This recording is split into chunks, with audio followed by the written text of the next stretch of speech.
Happy Thursday, everyone.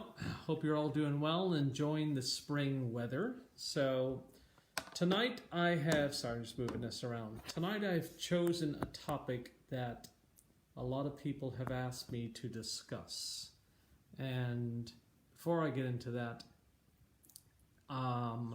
let's just get the other things out of the way. For anybody that wants to contact me, just go to philquinn.com. Anybody that's joining my Thursday night or Friday groups, please come by 6:45. Anytime after that, the doors are closed. And lastly, I think that's it. Oh, if you want to join our Thursday night sessions, all you have to do is like my Facebook page and Phil Quinn Medium Life Guide. So that way you're tuning in here. So let me just get into this here now that I got that out of the way. A lot of people have asked me to discuss this topic, and I have not wanted to discuss it. So I smile when I get nervous, just so you all know. So I didn't want to discuss it because I didn't want it to turn into the very thing that I was taught. So everything that I've ever talked to you all about has been about my experience and what I have learned from the other side. So let me just jump right into this. As you know, I'm raised Catholic, blah, blah, blah. Bottom line is, if you hurt yourself, there's an elevator. You go down. If you're a good person, the elevator goes up. So I was taught that if you kill yourself, you are going to hell. And if you're a good person, you're going to heaven.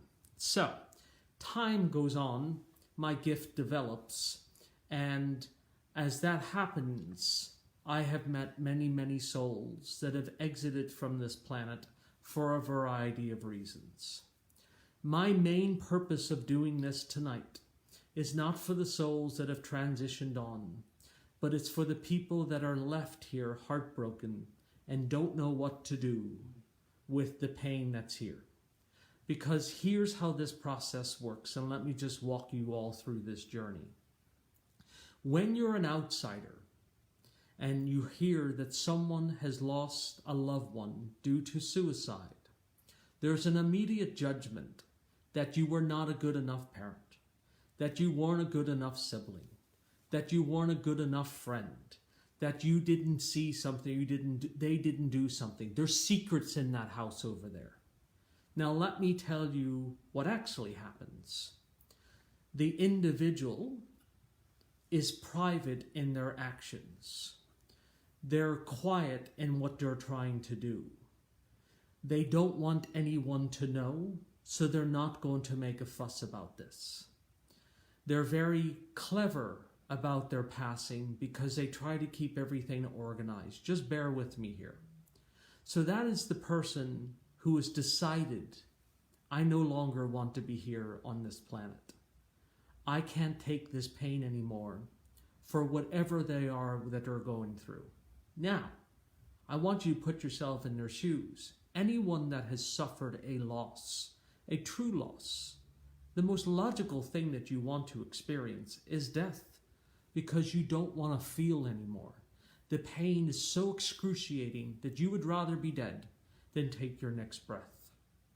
And that is the explanation of death. Every soul that has come through to me has always said to me, Phil, I suffered greatly here on earth. I tried many things. I meet souls that tell me I tried nothing. I meet souls that tell me I died out of impulsion because they were angry. They took their lives. I've met souls that have had drug-induced suicides. I have met souls that have been talked into suicide. But they all end up in the same place. And they all cross over, and they all end up in heaven.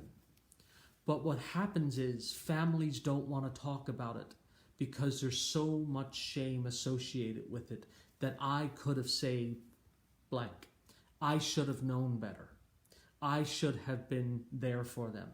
And I'm telling you right now, there's many souls that I meet on a daily basis who go to extreme measures to hide their pain from their loved ones because they don't want them to know that they're suffering. They don't want them to know that they're struggling.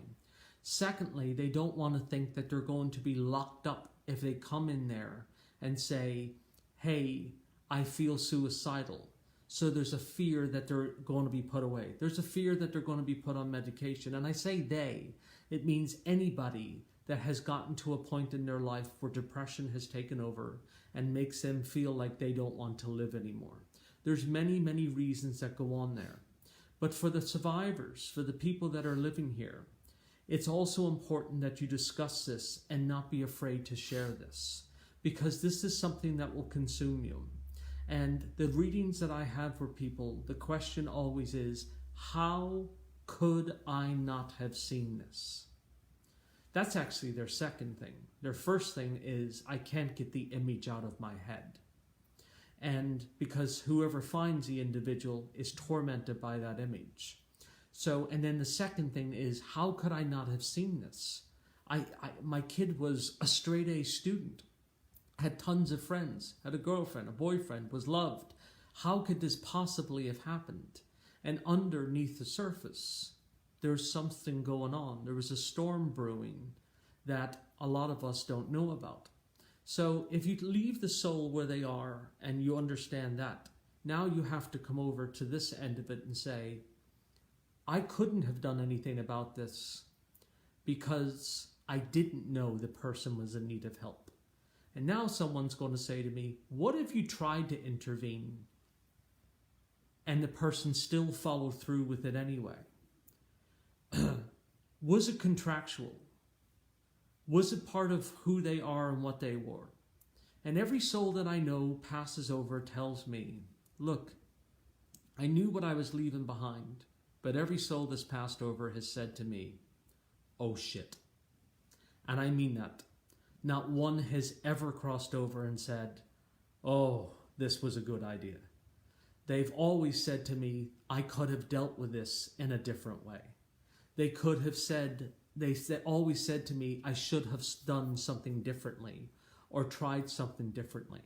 But they always have something unique, which is when I'm in the moment, the heat, the anger, the rage, the fear, the paranoia, whatever the situation is, they see nothing but ending their physical pain.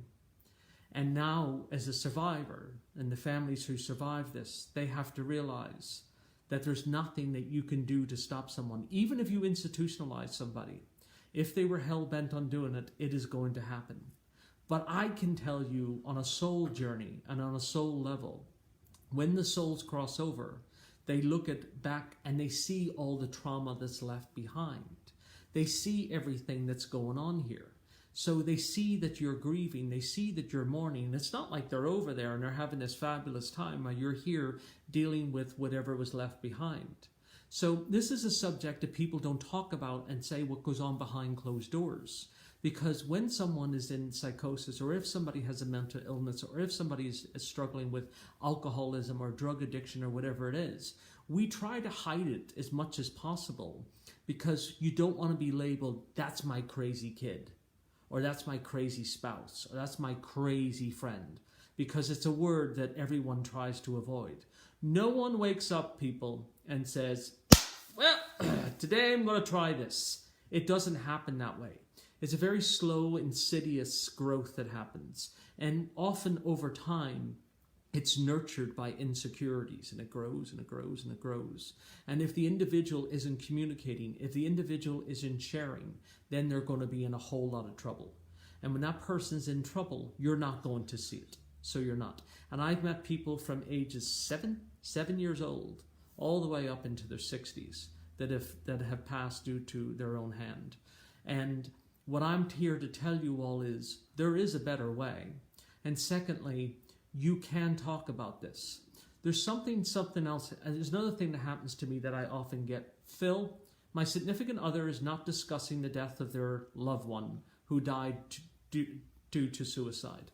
Look, guys, society hasn't taught you all how to discuss this. It's taught you how to talk about other things. Taught you we can talk about alcoholism now.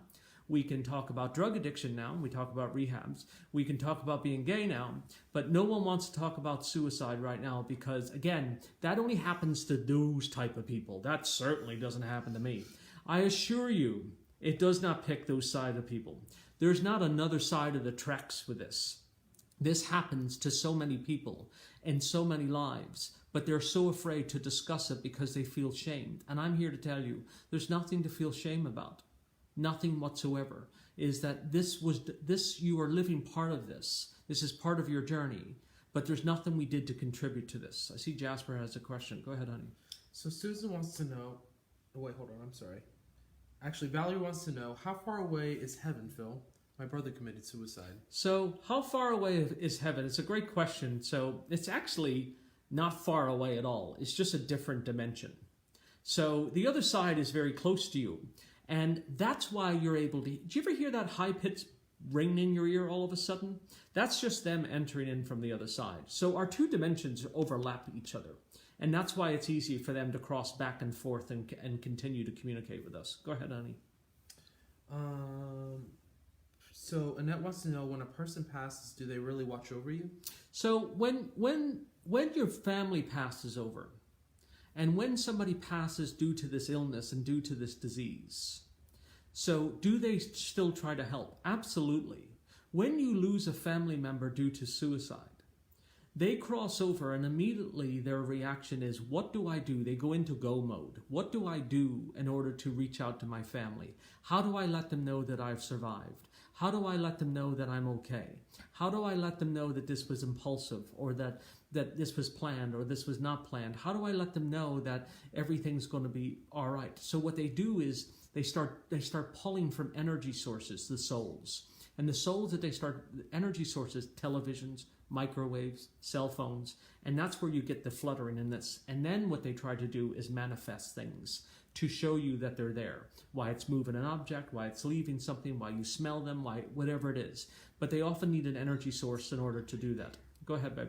So Bill Winston says that he lost someone close to him. He never saw his actions coming. They're still in shock after 2 years. Yeah, and Bill, thank you for bringing that up. So Bill had somebody very close to him, and he lost them due to suicide, and is still in shock. And that is the perfect example of how this goes. Is that even when you think that you have it under control, you never really know what's happening in somebody's head.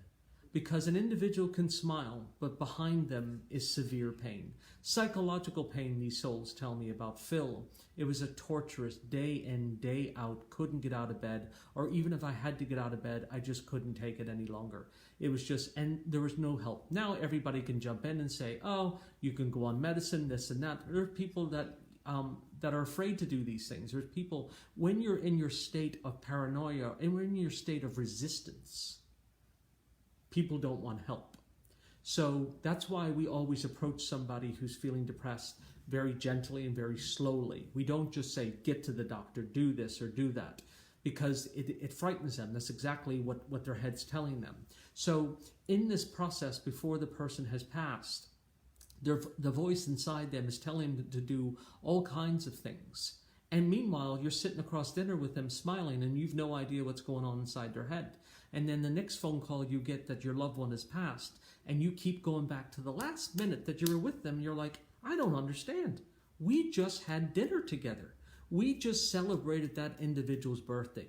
I just got this individual a new car. How could this possibly be happening? They never even talked about this. There was no mention of this. There was no nothing.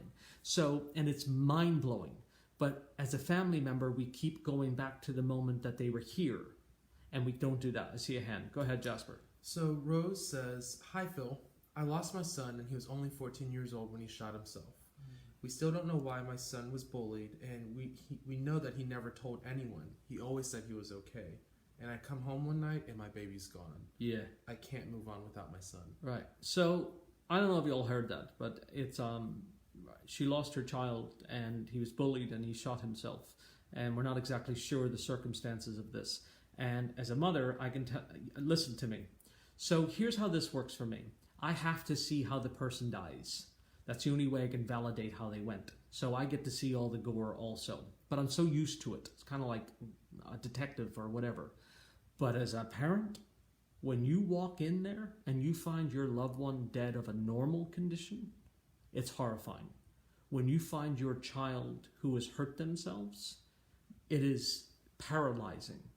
And all I can tell you is give yourself as much time to grieve as you possibly can, because there is no fast forwarding with this. And I've met many people who have been in this position, and you have to give yourself time, because it will not make sense to you as a parent. Go ahead, honey. Lillian brought up that she has a friend that passed away a few days ago, and she's been asking for them to show a sign and still hasn't gotten anything. What could cause that? So if someone is just, by the way, thank you for Lily for bringing this up. Look, if someone has just passed away, and depending on the type of death that they've had, you're not going to get a sign within 24 hours, 48 hours, 72 hours. It's going to take, it's all up to the soul. Most importantly, it's all up to how receptive we are to that information. Because if you're in a situation where you're grief-stricken, you just simply can't absorb that information. They can't get through. So they're going to come when it's most available to you. Can you talk a little about the impulsive suicide? Son died after a breakup from his girlfriend. Sat in his truck, then he drank and a case of beer. She told him to do it. Found him in his truck. Thank you. This is what I'm talking about. This is impulsive suicide. This is somebody who is emotionally charged, and they want to get back at somebody because they're young and they don't know better and they don't have great coping mechanism. And what that person does is they harm themselves. So that happens, and then they get over there and they're like, oh shit, what have I done? My life wasn't that bad. This wasn't worth any of this here. It wasn't this here. But there is behind this, there is a disorder. There is a mental illness going on. There is a depression going on.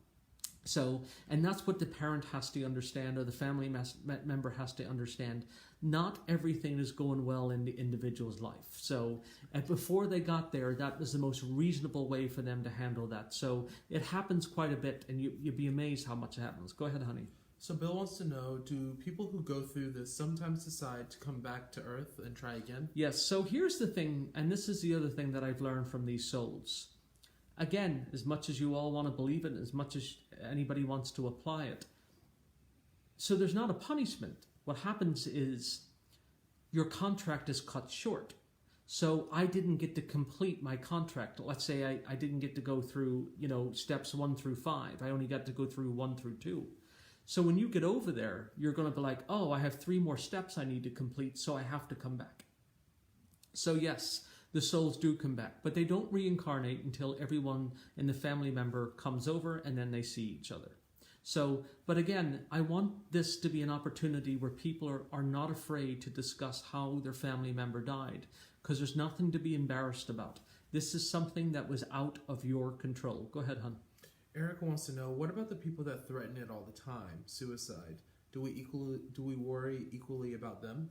So it's a great thing, and it's a great thing. It's an interesting point, because when someone is constantly threatening suicide versus the people who actually have done it, it's 2 entirely different things. So when someone is calling out for help, report it. If someone threatens suicide, you report it. That simply is just that's it. If you have an individual who's constantly doing this to you, there's 2 things that need to happen. 1, you need to back off, because you can't have that individual in your life. You're not cut out to handle that person. 2, you have to report it, because it could save somebody's life. But if it's manipulation, that's where you have to watch yourself. So, and that's where this gets a little hairy and a little dicey. Go ahead, Jasper. So Valerie wants to know, so you don't think suicide could ever be contractual? So, here Valerie put me on the spot. Wish you didn't do that, Valerie. I was hoping to get by with this here. Can it be contractual? Unfortunately, the answer to that question is yes. I will always, always, always be honest with you guys. And yes, it can absolutely be contractual. But remember, the contract is to overcome the suicide. It's not to give in to the suicide. So that's what I'm trying to get across without trying to get across and sound like there's judgment, because there's not, because believe me, I've had my dark moments. So I see a lot of shit in this office, and forgive my language, but I see a lot of dark stuff. The contract is to overcome the giving up. And see, here's the other part, what the other side has always told me. that no matter what happens, never give in. No matter how much your head tells you you should spend an extra day in bed, don't. Sit on the couch. No matter how much is telling you to lay there, don't. Because when that darkness takes over, it takes over. And you always, always have to push through. And that goes for just basic loss, right? Even if you're not in a depressed state. Go ahead, sweetheart. So she says, my ex-husband passed away from suicide. I can feel him around me, but I'm scared because I'm not sure what he's trying to tell me. So often when we lose somebody due to a tragic death and or a quick death or suicide or things like that, you'll feel them around you because they're trying to let you know that they've made it to the other side and you don't have to worry about them. So that's really what the message is that they're trying to get across to you. And it's also to try and put you at ease that they're not in a place where they're being harmed or whatever your beliefs were. So yes, you do, Joanne. And I have watched you for many years push yourself every day, and I'm very proud of you. Go ahead, Jasper. Corinne says, but if you do commit suicide, are you breaking your contract? Oh, we can all break our contract. Every single one of us. So any one of us can break our contract consciously, unconsciously, subconsciously. It doesn't matter. You can break your contract. So it's hard to tell because it depends on the individual, Corinne. It wouldn't be a general across the board. So, but in a general rule, anybody can break their contract. See, this has legs because society has given it legs. That's why it has it. Like people could be getting help rather than the stigma of saying that, hey, I'm having a psych issue, I need to go get help. So just like I have a diabetic issue, I need to go get help. So I have told you all about, don't for a second think that I sit up here all this time and not have my bouts of depression. I have told you all from day one that my first bout was at 7 years old. So I know where this process is, but you just got to keep pushing through, no matter how severe it is. Go ahead, babe. Valerie says, I have a lot Hi, of Patty.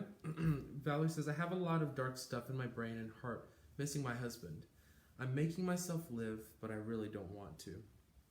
So this is often something that happens is, I was talking to a lady the other day. Long story short, she lost her child at 18 months old due to an accident. And fast forward later, 20 years, she finds her 24-year-old. He had taken his life due to a gunshot. And her reply is, Phil, I just don't want to live. And it's a completely normal and understandable response. Because when you're in so much horrible pain, it is the most logical thing to do is not to want to feel pain. But part of the process is that person ended their contract. Whatever their reason was, that doesn't mean you get to end your contract. And I know that's so hard because it's just so unfair and it's so ugly and it's so horrific, particularly if you're a parent, because who am I to tell a parent they don't have a right to feel or want to end their pain? But I'm just telling you that's the way it goes. Go ahead, babe. So my sibling committed suicide and I need to talk to my family about it, but my family's not ready to talk. What do I do? So my sibling has died due to suicide. That I want to talk about it, but my rest of my family doesn't want to talk about it. What do I do? You go talk to someone else. And here's what I mean by that is don't force your family to try and discuss about a topic they don't want to talk about. That's what therapists are for. That's what psychologists are for.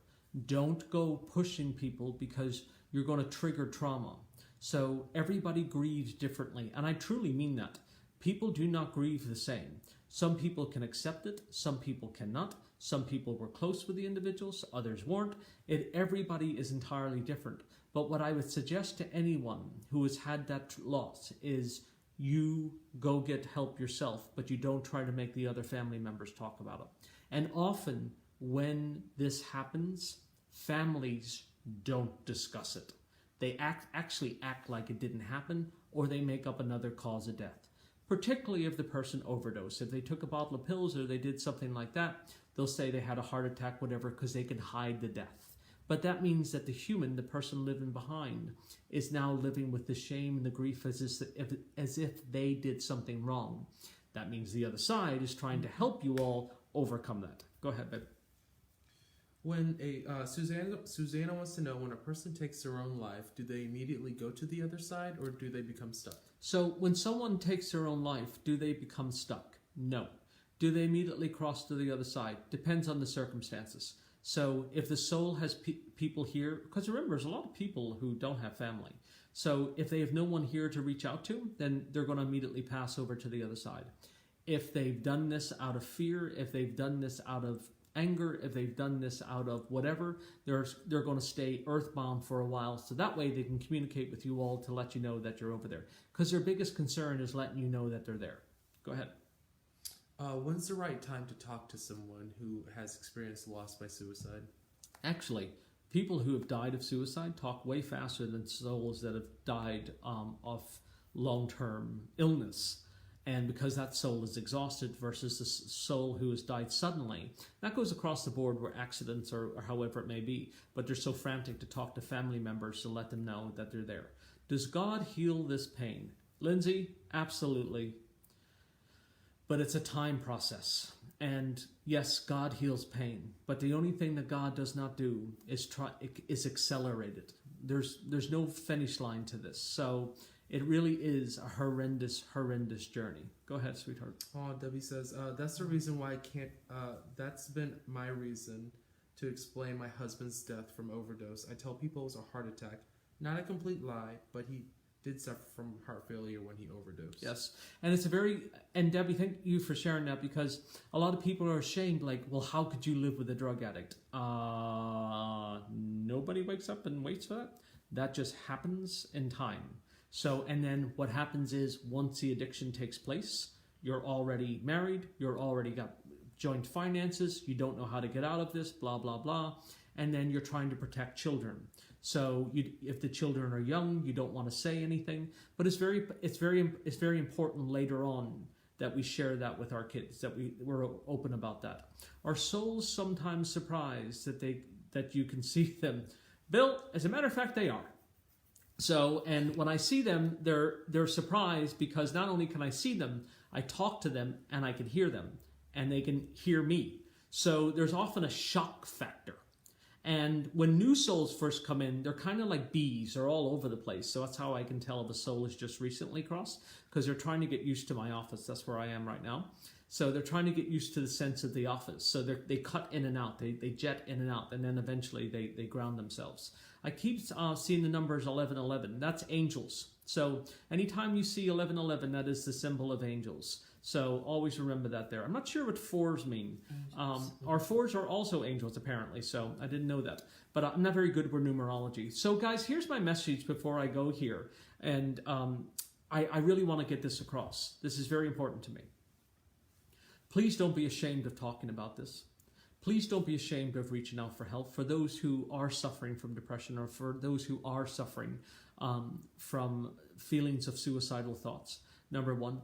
Two, for the families that have gone through this, don't be afraid to share with other people.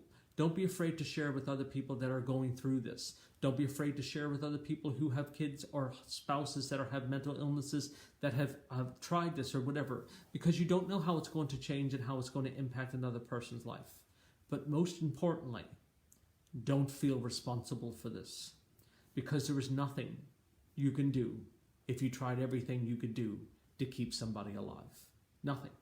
So, and there's not a soul out there that I've met and all this time that has said to me, had this not have happened, I would have been able to stay alive.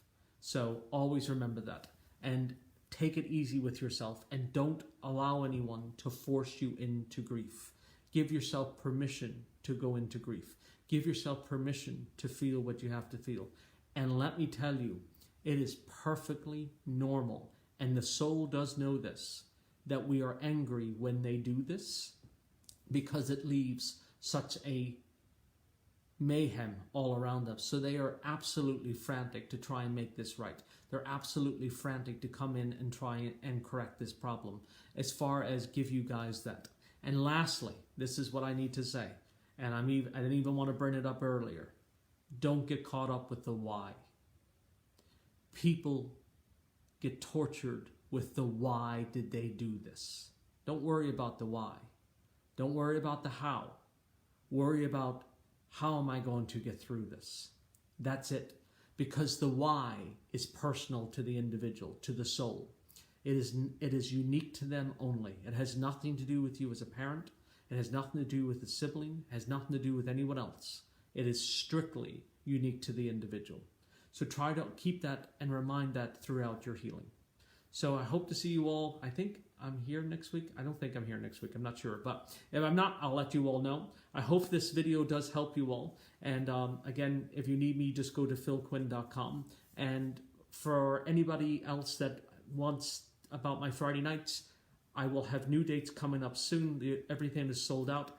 I don't know if I have much readings left in May available. You can go on philquinn.com to find out. And again, I wish you all the best on this journey, because I know it's incredibly painful and incredibly lonely. And most importantly, don't feel shame. Don't feel like you did anything wrong. Give yourself permission to know that you tried and you helped. I love you all, and I'll see you either next week or the following week. Thanks so much.